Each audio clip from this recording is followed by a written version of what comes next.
সম্মানিত দর্শক, আসসালামু আলাইকুম। আমি মোহাম্মদ নয়ন, SNBD চ্যানেলের পক্ষ থেকে আপনাদের সবাইকে জানাই আন্তরিক শুভেচ্ছা এবং অভিনন্দন। দর্শক, আজকে আমার সামনে যে ছাগলগুলো দেখতে পাচ্ছেন, এই ছাগলগুলো আমাদের আরিফ ভাই কালেকশন করছে। আজকে মেবি নাটোর হৈবতপুর হাট থেকে এগুলো আসছে না?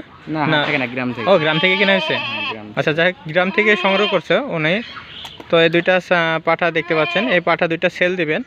তো এগুলো সম্পর্কে একটু আমরা জানি ওনার কাছ থেকে, কেমন দামটা এসে হাবি যাবি। তো এটা আপনার কি জাতের মধ্যে আসবে ভাই? এটা হচ্ছে তোতার ক্রস। তোতাপুরির ক্রস আসবে, তাই না? হ্যাঁ। ও, আপনার বয়স কেমন কি হয়েছে এটা? এটার বয়স হচ্ছে আপনার 7 থেকে 8 মাস। সেটা এখনো দাঁতে নেই। 7 থেকে 8 মাস, দাঁতে নেই এখনো না? না। আচ্ছা, দেখতে পাচ্ছেন দর্শক, আসলেও সাইজ অনেক ভালো আছে, কালারটাও মাশাআল্লাহ খারাপ না।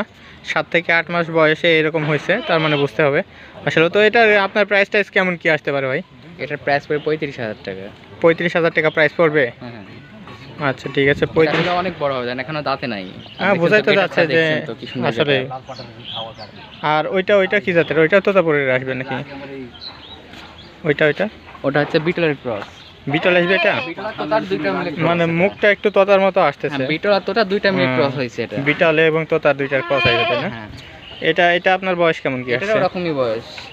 এটা ওই সেম, মানে 7-8 মাসের মতো, তাই না? এটা এখনো দাঁতে নাই। আচ্ছা, এটাও এখনো দাঁতে নাই। 7-8 মাসে তো দাঁতের কথাও না। না, এটা 1 বছর দাঁতে। 1 বছরের গায়ে আসবে। এটা আপনার প্রাইস কেমন কির মধ্যে আসবে? এটা আপনার আসবে ফিক্সড প্রাইস 32,000 টাকা। ফিক্সড প্রাইস আসবে 32, মানে কম বেশি কিছু নাই না। তো দর্শক, এই দুইটা পাঠা দেখলেন, এই দুইটা পাঠা আজকে গ্রাম থেকে কালেকশন করছে। তো এক মাশাআল্লাহ খারাপ নাই, ভালোই আছে। নিতে চাইলে আপনারা নিতে পারেন। নেওয়ার জন্য, যোগাযোগ করার জন্য ফোন নাম্বারটা বলছে ভাই, ফোন নাম্বারটা একটু বলে দিন তো। 01307 35 76 40। আমি আবার বলছি 01307 35 76 40। আর আমার ঠিকানাটা হলো রাজশাহী জেলা পুঠিয়া থানা বানেশ্বর বাজার। তো দর্শক দেখলেন, এগুলো আজকে এই পাঠাগুলো ছিল এনার কাছে। তো দেখা হবে অন্য কোনো দিন দর্শক, অন্য কোনো ভিডিওতে। সে পর্যন্ত ভালো থাকবেন, সুস্থ থাকবেন। আল্লাহ হাফেজ।